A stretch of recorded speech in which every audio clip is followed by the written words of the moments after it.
Dear audience, thank you for taking the time to watch today's web session brought to you by the CFA Society Liechtenstein.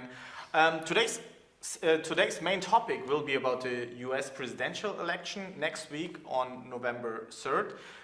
Everyone is curious to understand which stocks to hold or not, depending on whether Trump wins or Biden. But is there a scientific way to figure out which stocks will outperform and underperform if either of them wins? My today's guest is Sebastian Stöckl, assistant professor at the chair in finance at the University of Liechtenstein. Hi, Sebastian.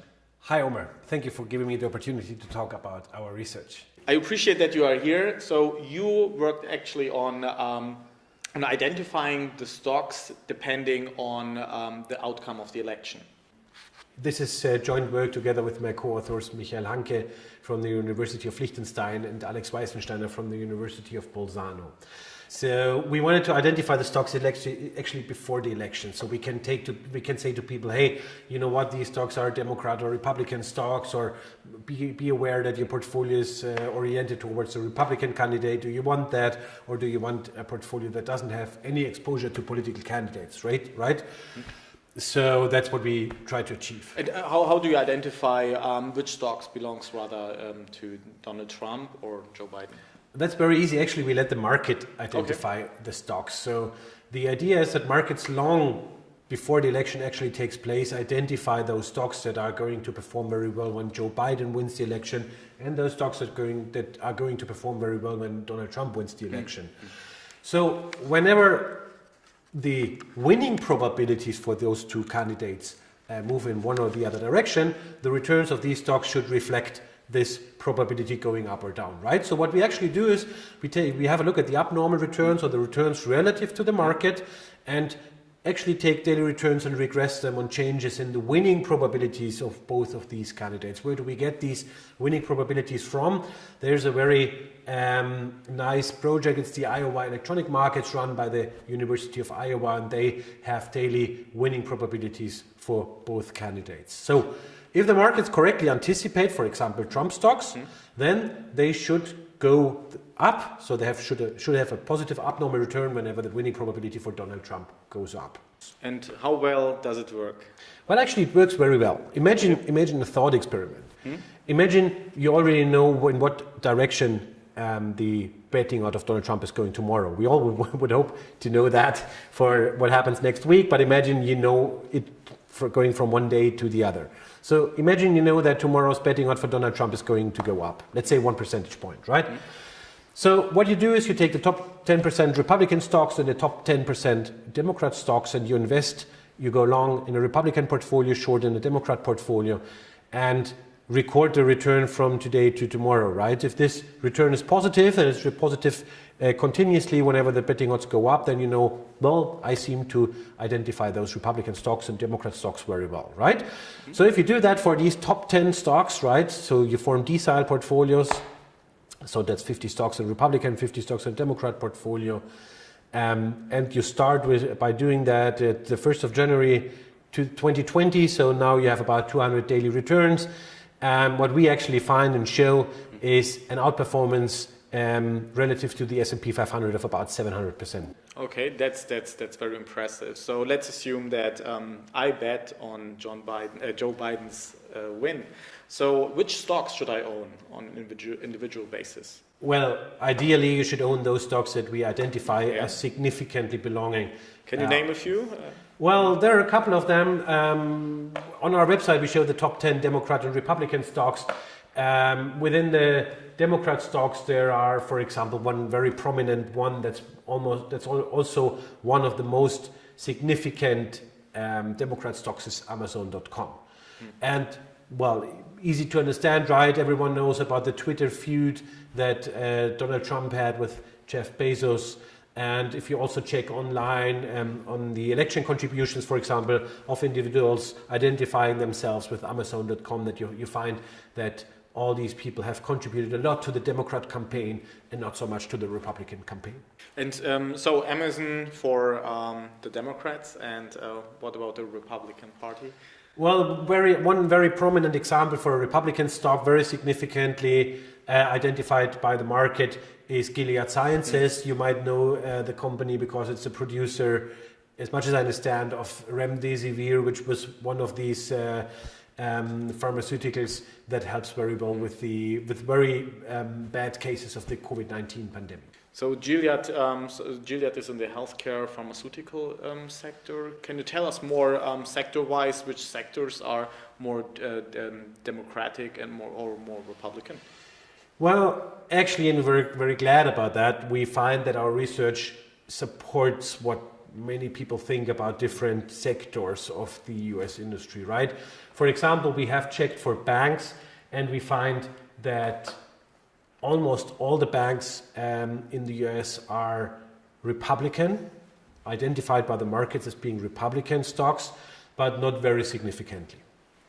If you, for example, go over to the defense sector, that's a second very prominent example that many people know or suspect to be or expect to be Republican. We also find that almost all the aerospace and defense companies are Republican, some of them quite significantly, with one notable exception, with this Boeing. Okay, so we can summarize that the defense sector is probably rather a fan of Donald Trump as well as the Wall Street banks. So what about the pharmaceutical sector and healthcare sector? For the pharmaceutical sector, it's a little different, and I think it's very hard to say if the entire sector is Republican or Democrat, because we find there are companies on both sides, right?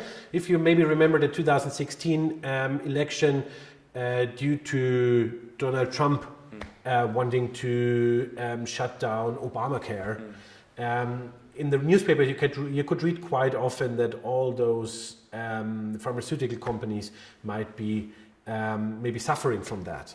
But then if you carefully looked, and that's also what we did in our 2016, in our paper for the 2016 election, is you find pharmaceutical companies being on both sides of the equation. We now find the exact same thing. So for example, we talked about Gilead before. Gilead is a part of the Republican portfolio, if you want to say so.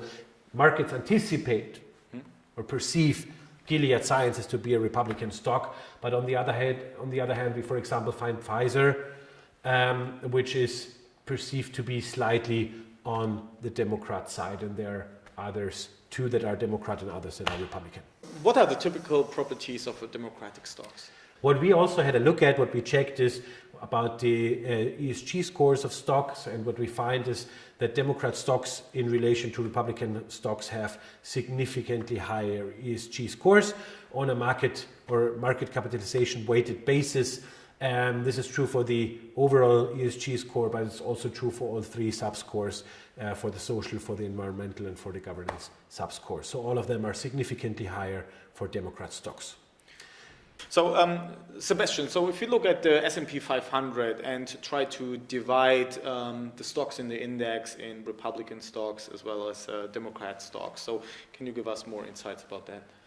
Well, most interestingly, if you don't go for significant scores, if you just count the scores, you find there are a lot more Republican companies than Democrat companies in the S&P 500 in terms of sheer numbers. If you also take into account market capitalization, then you find that more larger companies seem to be Democrat and smaller companies seem to be Republican companies. If you only go down to the significant relationships, then we have think about 30 Republican companies that have significant scores or significant relationships, and we have about 12 companies that have significant relationships with the Democrats, but about 3 times the market capitalization of the Democrat stocks in relation to the significant Republican stocks. Sebastian, looking at institutional investors or professional investors, do you see any tendency that professional investors are rather investing into Trump stocks or Biden stocks? Well, we haven't analyzed the exact portfolio holdings, but we have downloaded the returns of about 1,000 US equity funds. Most interestingly, we found that about 20% of the US equity funds have a significant relationship with the Democrats, or to rephrase it in the terms of our research, are perceived by the markets to be Democrat funds. So 20% of them are Democrats, but only 4 out of these 1,000 funds are perceived to be significant Republican funds. That means that institutional investors are rather betting on Biden to win? Well, I'd formulate it in the sense that institutional investors hold a lot of stocks that are Biden stocks, and therefore I'd say yes, their portfolios in a certain sense correlate very highly with the winning probabilities of Joe Biden, and therefore we could call them Biden stocks or Biden funds in this case. And if you look at the assets under management, then you find that those significant Biden funds have a large magnitude more assets under management than the Republican funds. Actually, we have even had a closer look at certain fund managers, for example, BlackRock, which I think you know is the largest fund manager in the world. And we found that almost all of their funds, for example, are balanced very well between Republican and Democratic. So their correlation score is very close to zero with one exception. But then you find other funds, for example, AQR, that seems to be in the data, seem to be having a very significant relationship with the winning probabilities of Joe Biden. How can the audience actually access your tool? Well, we have a website. I think the link will be shown in the video afterwards. You can go there, and we have 3 categories. So you have stocks, you have indices. We did that to find out which sectors are actually leaning to one side or the other. A third button that is for the 1,000 investment funds that I mentioned before. So what we show is, first we have a data download section where you can just download our results to find out, well, what about your investment fund, or whether the fund that you manage are actually opposed or exposed to one side or the other, or you just replicate our results by downloading the betting odds from the Iowa electronic markets. What we also show on our website are those back tests I mentioned before. So remember the 700%? You can find those portfolio results for different median, tercile, quintile and decile portfolios for funds and stocks, equally weighted, value weighted. On our website, you will find that the method always works. It always works very well. So we are very confident that we identify Democrat and Republican stocks. Thank you, Sebastian, for your time. Can you summarize the key findings one more time, please? Okay, so what we did is we found a very easy to use system that can be applied by everyone else in the market who want to find out whether their portfolio or their investment is perceived by the markets to be Republican or Democrat. The method is easy. We did the experiment for all the S&P 500 stocks, for a lot of investment funds, for some sector indices. And we found there are some very Democratic and some very Republican stocks. We did a back testing, which works very well. It proves to us that our system works. We did the same thing in our paper for the 2016 election, US presidential election, for the 2016 Brexit referendum. So we really believe in our model right now. So for all the viewers, if you want to bet on one of the candidates winning the presidential election, you know how to form your portfolio. If you don't want any exposure with regard to the election, be sure that your portfolio has a theta, that's a coefficient of relation to the betting probabilities of 0. So our method very well allows to identify such stocks and should give everyone the opportunity to either bet on one of the outcomes or set your portfolio to a point where it has no exposure to one or the other candidate. Thank you, Sebastian, for being here. Really appreciate your time. And dear audience, thank you for watching, and see you the next time.